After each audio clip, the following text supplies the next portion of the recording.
Vote ঘোষণার পর দ্বিতীয় রবিবার, তাই সকাল থেকেই কিন্তু প্রচারে নেমে পড়েছেন বিভিন্ন রাজনৈতিক দলের প্রার্থীরা। পানিহাটির ছবি আপনাদের দেখাবো, যেখানে দুটি এলাকায় প্রচারে নামলেন তৃণমূল এবং বিজেপির প্রার্থী।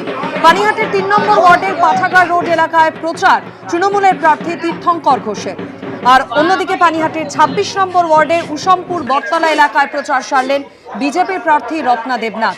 প্রচারে ব্যাপক সাড়া দিচ্ছেন ভোটাররা। ভোটারদের পা ছুঁয়ে আশীর্বাদ দেন বিজেপি প্রার্থী।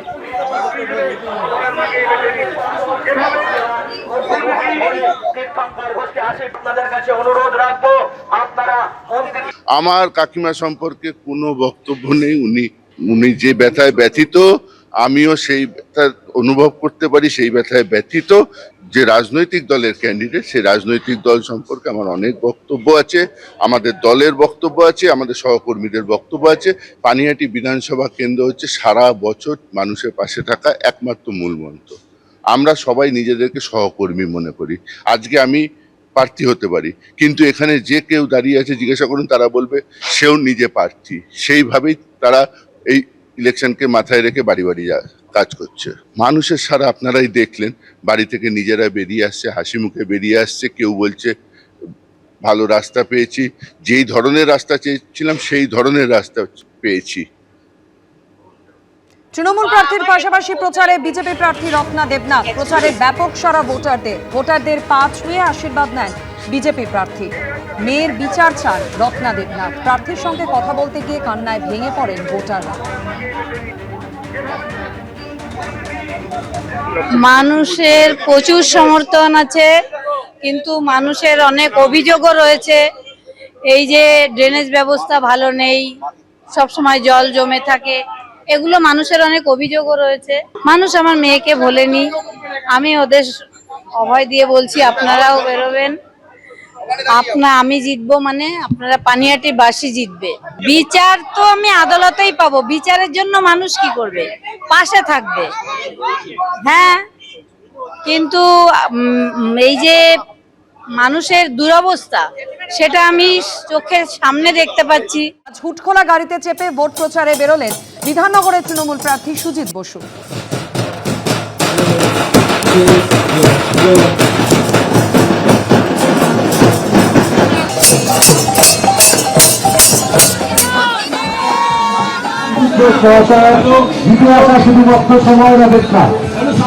বিধাননগরের তৃণমূল কংগ্রেসের প্রার্থী রবিবাসরীয় সকালে প্রচারে বেরিয়েছেন।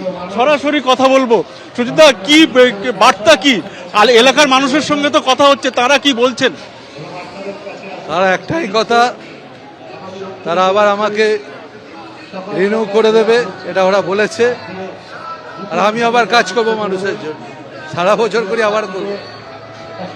আপনি বারবার বলছিলেন প্রত্যাশার কথা, এতদিন এলাকার মানুষ আপনাকে বিশ্বাস রেখেছে, এবারে কি নতুন কিছু বুঝছেন?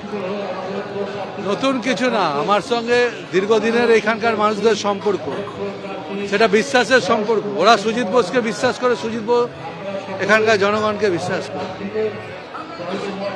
এই যে প্রচার, এতে কি কি ইস্যু উঠে আসছে এবং যেগুলো আপনাদের বিরোধী যারা আছেন তারা যে প্রার্থী দিয়েছেন সেই সমস্ত কথা কি?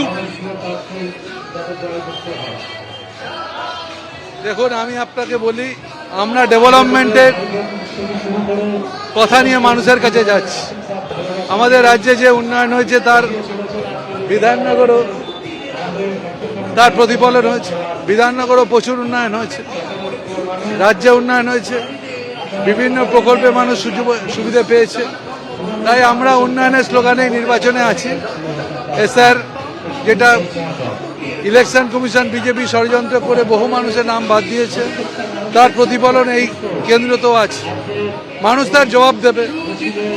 বিজেপির আমলে তো নোটবন্দি থেকে শুরু করে বিধাননগরের মানুষের আপনার কাছে সবসময় একটা প্রত্যাশা থাকে, এবারে কি বলছেন? মানুষের প্রত্যাশা বরাবরই থাকে, এবারও তার ব্যতিক্রম হবে না। মানুষকে প্রত্যাশা থেকে বিমুখ করব।